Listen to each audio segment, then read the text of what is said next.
Olá a todos, meu nome é Roberto Arcari e eu vou apresentar para vocês a minha revisão de literatura sobre comportamento supersticioso no campo psicológico. O que que são superstições?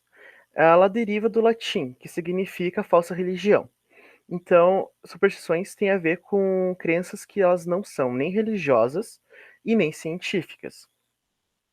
Para as teorias psicodinâmicas, as superstições, essas crenças, elas têm forte influência e são derivadas do inconsciente e são correlacionadas a conteúdos emocionais. Para a psicologia comportamental, o comportamento supersticioso ele deriva de um reforço acidental, como no experimento que Skinner fez com um pombo, no qual ele passava um pouco de fome e aleatoriamente abria uma caixa onde que tinha comida. Só que esse pombo, ele correlacionou essa abertura da caixa com um botão que ele apertava de vez em quando e ele achava que isso fazia a porta abrir a, a ração para ele comer. Entre as mulheres, a superstição é 50% mais presente do que em homens. Porém, conforme o grau de escolaridade sobe, essa diferença ela praticamente fica anulada.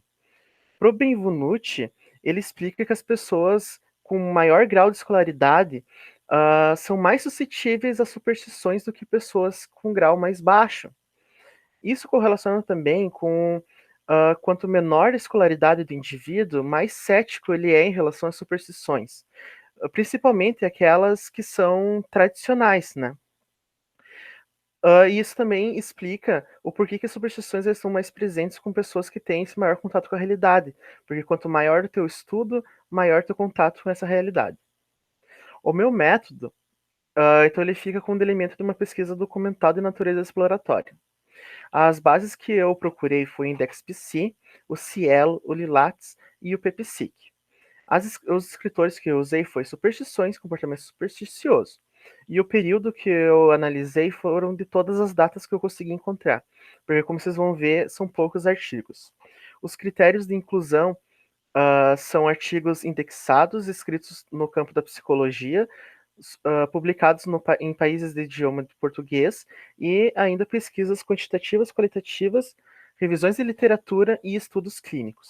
Os critérios de exclusão foram artigos não indexados, teses, dissertações, resenhas, livros e capítulos de livros, artigos em outros idiomas. E a análise foi pela frequência, a natureza do padrão e tema de investigação. Então, aqui são minhas categorias temáticas. A primeira ficou em saúde, que são estudos que correlacionam a saúde e também a presença das crianças. O, o reforçamento acidental, que são estudos que, que estudam a partir da psicologia comportamental. Social, que são crenças que são de grupos. E o grupo de outros ficou com dois artigos que eles não se encaixaram em nenhum dos outros categorias temáticas. A metodologia ficou entre estudos empíricos, coleta de dados, documentos, experimentos e questionários, e estudos teóricos, revisões teóricas de conteúdo que descrevem procedimentos metodológicos e teóricos sobre a perspectiva de uma teoria da psicologia. Então, aqui são os resultados, né? Que foi o que eu encontrei entre 2006 e 2011. Vocês podem ver que são poucos artigos, né? São 10. E não teve nenhum ano que passou de um artigo. Aqui está escrito todos os artigos, né? 8 deles foram empíricos, 2 de estudos teóricos, 4 que ficou na crença grupal, 2 em relação em reforçamento acidental, 2 em saúde e 2 foram de outros. Nenhum artigo desse foi revisão de literatura. Então aqui eu vou descrever algum artigo de cada método de investigação.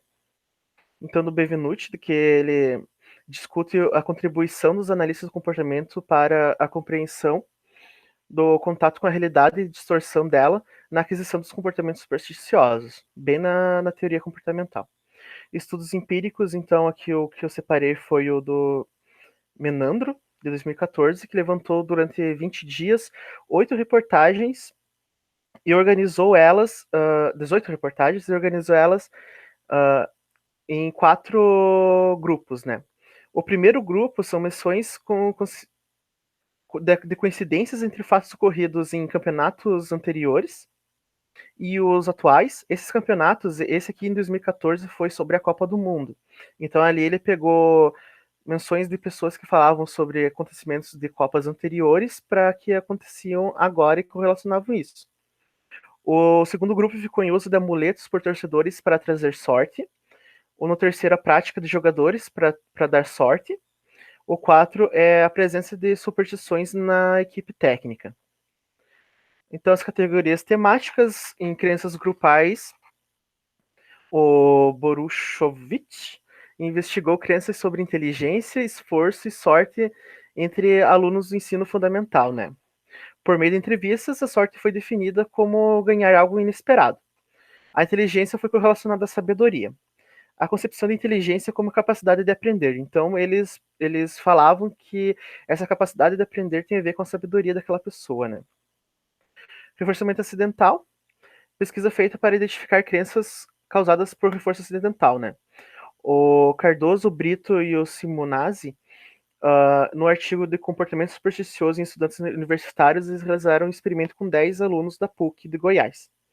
No resultado, eles perceberam que 9 participantes eles correlacionavam a existência, correlacionavam como se existisse uma relação causal entre as respostas e a apresentação de um estímulo reforçador. Na saúde, o Mata, o Bizarro e o Repouge investigaram se as crenças irracionais podem estar relacionadas ao ajustamento emocional e satisfação na vida, onde o resultado demonstra que a depressão e as crenças irracionais se mostram relacionadas de forma forte. E outros ali eu separei o Caldas e o Andrei, que estudaram um processo de metacontingência, onde a contingência da cultura produzia um padrão supersticioso no comportamento dos participantes. Então aqui nas discussões eu trago então que, como eu disse no início, as superstições, tanto para psicanálise como para teoria comportamental, que são muito diferentes, elas estão presentes em todos os humanos. E é algo que dentro dessas teorias também é muito presente, só que pouco estudado, porque a gente tem poucos artigos nessa revisão de literatura que eu pesquisei. Além disso, as superstições são meios de acesso do inconsciente para psicologia, para psicanálise, e também na psicologia comportamental ela é de grande relevância.